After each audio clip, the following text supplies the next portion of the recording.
It starts with a simple, almost innocent question. What if you only had $500 and you had to invest it like Warren Buffett?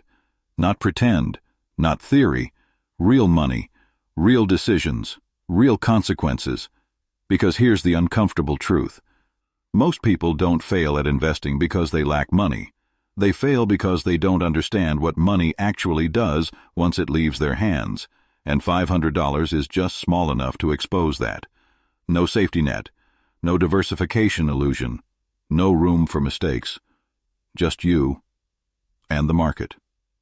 A few years ago, a group of retail investors ran a quiet experiment. No hedge funds, no insider access, no fancy tools, just $500. The goal? Build a Buffett-style portfolio. Long-term, rational, disciplined. Sounds simple. It wasn't.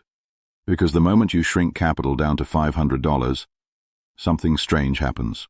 All the advice you hear online starts breaking. Diversify. Buy the dip. Think long-term. They sound good, until you try to apply them with real constraints. And that's where this gets interesting. Because this isn't really about $500, it's about understanding how the system actually works. When you can't hide behind scale. Let's rewind. Warren Buffett didn't start with billions. He started small, extremely small, and what made him dangerous wasn't capital. It was clarity. He understood three things most investors ignore. 1. What he was buying. 2. Why it was valuable. 3. And how long he could wait. That's it. No noise, no chasing. Now take those principles and drop them into today's market. A market flooded with information, algorithms, hype cycles, and infinite opinions. Then restrict the player to $500. Suddenly, clarity becomes survival. So how do you actually build a Buffett-style portfolio with $500? First problem, you can't own everything. At this scale, diversification isn't protection, it's dilution. If you split $500 across 10 stocks, you're putting $50 into each. Even if one doubles, you make $50. That's not strategy, that's noise. Buffett didn't diversify for the sake of it. He concentrated, carefully. Which means with $500, you're forced into fewer decisions. Maybe 2 stocks, maybe 3. And every choice matters. This is where most people get uncomfortable. Because concentration feels risky. But what's actually risky is not understanding what you own. Second problem, transaction friction. Fees are smaller now, yes, but spreads, taxes, timing, they all matter more at low capital. If you're moving in and out of positions, you're bleeding, quietly, consistently. This is why Buffett's favorite holding period is forever. Not because it sounds wise, but because every action has a cost, and small portfolios feel those costs the hardest. Now here's where things start to break. Let's say you decide to invest your $500 into a well-known, stable company, a Buffett-type stock. Profitable, established, predictable, you're being responsible. But then something happens. It moves, slowly, very slowly. Maybe 8% a year, maybe 10% if things go well. That's $40 to $50 a year. And suddenly, the internet starts whispering. There are faster ways. Crypto spikes. Small caps double. Options explode. And your steady, rational portfolio starts to feel boring. This is the psychological trap. Not losing money, but losing excitement. And most investors don't realize this until they abandon discipline. Because Buffett's strategy only works if you can tolerate something most people can't. Silence. No constant action. No dramatic wins. No adrenaline. Just time. And time feels very different when your account is small. Because the opportunity cost feels louder. You start asking, what if I'm wasting time? What if I should be doing more? What if this isn't enough? And that's when people start drifting. Now let's get into the uncomfortable math. Let's assume you do everything right. You pick strong companies. You hold for the long term. You compound at 10% annually. After 1 year, $550. After 5 years, about $805. After 10 years, about $1,296. That's the reality. Not bad, but not life-changing. And this is the part no one says out loud. Compounding needs time, or scale, preferably both. Without scale, time becomes painfully slow, and without time, scale doesn't matter. So with $500, you're fighting on one front: time. And most people don't have the patience for it. So what happens? They pivot. They start adjusting the strategy. Maybe just one trade, just one high-risk bet, just to accelerate things. And sometimes it works, which is the worst possible outcome, because now the brain rewires. It starts associating risk with reward. Not probability, not consistency, just outcome. And now you're no longer running a Buffett strategy. You're gambling with a rational narrative. Here's the irony. The smaller the portfolio, the harder it is to behave like Buffett, not because the strategy fails, but because the environment pressures you to abandon it. Now, zoom out. What does this tell us about the system itself? It tells us something most people miss. Markets reward discipline, but they advertise excitement. Everything you see online is optimized for engagement, big wins, fast returns, extreme outcomes. But the actual mechanism of wealth creation? It's quiet, predictable, and almost invisible, which makes it easy to ignore. There's another layer here: access. Buffett had access to opportunities most retail investors don't: private deals, preferential terms, control. When he invests, he can influence outcomes. You can't.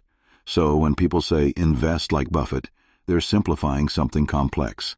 You can adopt his mindset, but not his leverage.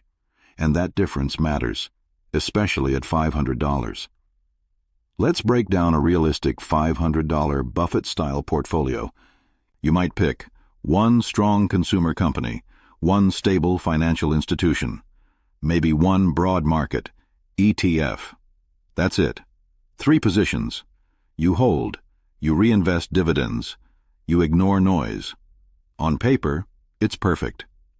But in reality, something subtle happens. You stop checking your portfolio, not because you're disciplined, but because nothing is happening. And slowly, attention shifts elsewhere, which is dangerous, because investing isn't just about patience, it's about sustained attention, knowing when something changes and reacting only when necessary. But small portfolios don't demand attention, so they don't train it. Now contrast this with the hype world: fast trading, constant movement, endless signals. It feels productive, it feels intelligent, but most of it is just activity, not progress. And here's the uncomfortable truth again: activity and progress look identical in the short term. That's why so many people confuse them. Back to the challenge: $500, Buffett style. What actually happens over time? If you stay disciplined, you build a habit, a framework, a way of thinking. But financially, the impact is slow, which creates a tension.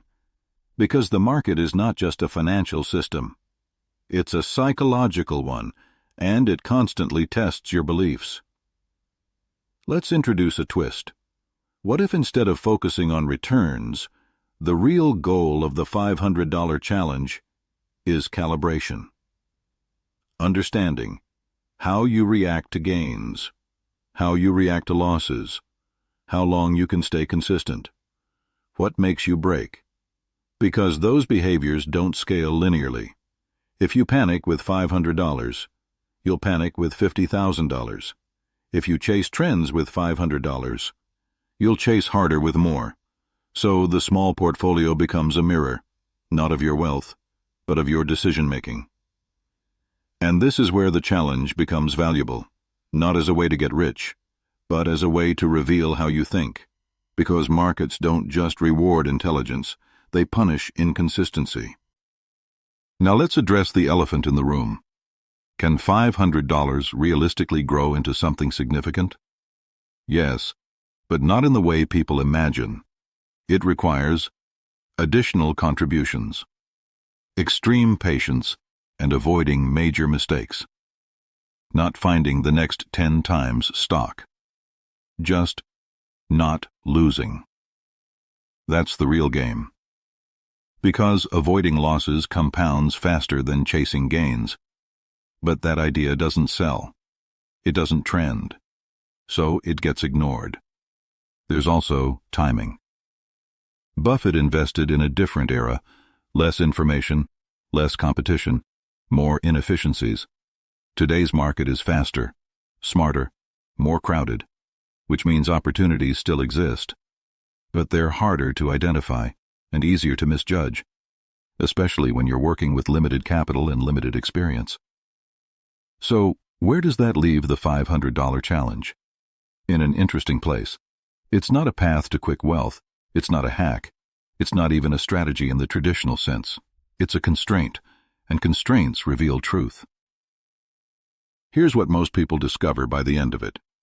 They either become more disciplined, or more impulsive, more patient, or more restless, more focused, or more distracted. The money changes a little, but the mindset changes a lot. And that leads to a final, uncomfortable observation. The biggest advantage Buffett has isn't capital. It isn't access. It isn't even intelligence. It's temperament. The ability to stay rational. When everything around you is pushing for reaction, and that's something you can't shortcut, you can only practice it, repeatedly, over time, with real stakes. So if you had to run this challenge, $500, no shortcuts, no hype, just discipline, what would actually happen? Would you hold when nothing moves? Would you resist when everything else looks faster? Would you stay consistent when progress feels invisible? Or would you adjust? Just slightly, just once, and then again, until the strategy quietly disappears. Because in the end, the $500 Buffett Portfolio Challenge isn't really about beating the market. It's about answering a much harder question. Can you behave like a long-term investor before you have long-term money? Or do you only believe in discipline when the numbers are big enough to force it? And if that's true, then maybe the real limitation isn't the $500, it's the version of you making decisions with it.